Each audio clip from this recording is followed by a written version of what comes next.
Macrophobia, the fear of waiting.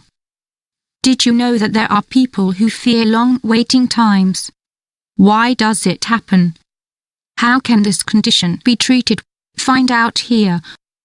A specific phobia is an intense and irrational fear of a particular object or situation. This fear is excessive and overwhelming. In fact, it results in extreme distress or avoidance.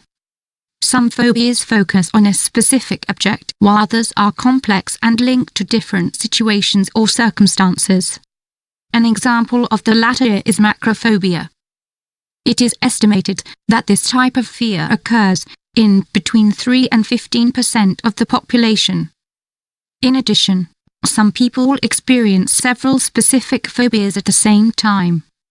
According to the APA, American Psychiatric Association, approximately 75% of people with a specific phobia more than one object or situation.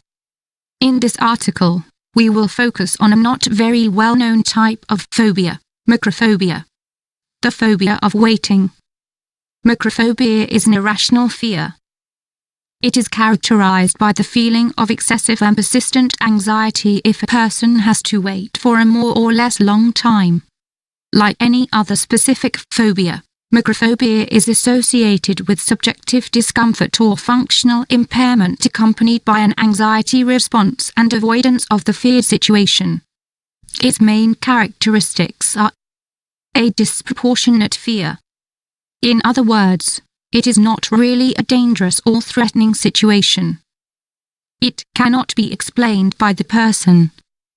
It is beyond the person's voluntary control. It leads to avoiding the situation. It persists over time. It is inappropriate. It is not specific to a particular developmental stage or age. Symptoms of macrophobia. A true phobia of long waiting times can be observed in a person when he experiences excessive fear at the thought of having to wait a long time, avoids situations or meetings where they have to wait too long, feels anxious during long waiting times, feels desperate to escape from the place where they are waiting.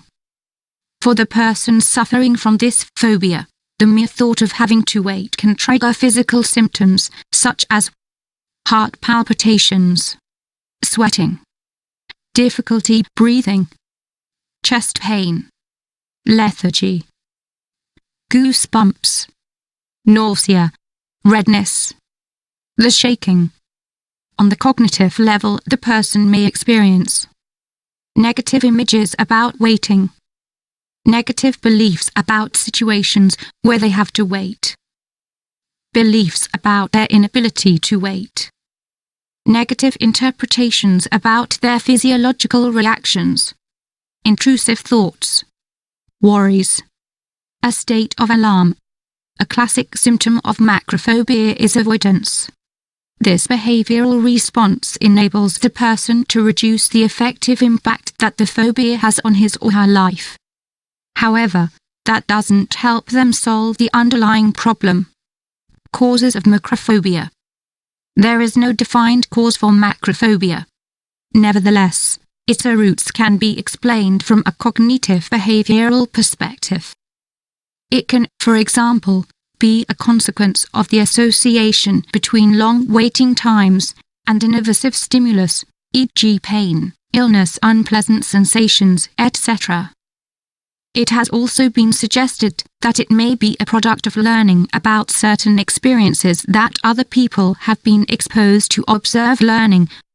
For example, as a child, the sufferer may have lived with a family member who had this type of fear.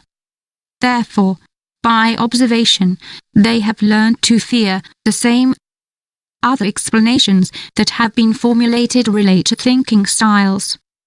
These are irrational or distorted, and are a product of negative inner dialogues.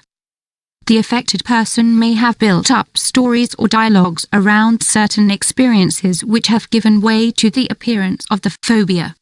Interventions for macrophobia. There are no interventions developed specifically for macrophobia. That said, it can be treated like any other specific phobia. Cognitive restructuring. Cognitive restructuring focuses on reducing the sufferer's false beliefs about waiting. At the same time, it nurtures more functional notions. In the company of a therapist, the victim learns to identify and question his maladaptive thoughts. In this intervention, their thoughts are considered to be mere hypotheses about reality. Both the therapist and the client collect data to evaluate the validity of the interpretations they make. Systematic desensitization. The standardized systematic desensitization procedure follows a four-step structure. Jacobson's progressive muscle relaxation. Building a hierarchy of anxiety-provoking stimuli. Assessment and training in imagination. Desensitization process. Combined use of anxiety responses versus relaxation. The procedure consists of imagining the first stimulus on the list, which is the least anxiety-provoking, and performing the Jacobson relaxation technique. After that, the same is done with each stimulus until you reach the ones that cause the most anxiety. Systematic desensitization makes the patient habituate to the fixed stimulus and can reduce the manifestation of the physiological symptoms. Exposure technique. In vivo exposure consists of coming into direct contact with the anxiety-inducing or unpleasant stimulus. The clients remain in contact with the feared stimulus until their anxiety is reduced. In conclusion, the macrophobia sufferer may well be aware that his or her fear is irrational. However, this does not prevent it from being extremely intense. Therefore, it is important to remember that there are effective interventions that can help manage it. These treatments will reduce the limitations that the condition generates on the sufferer's life.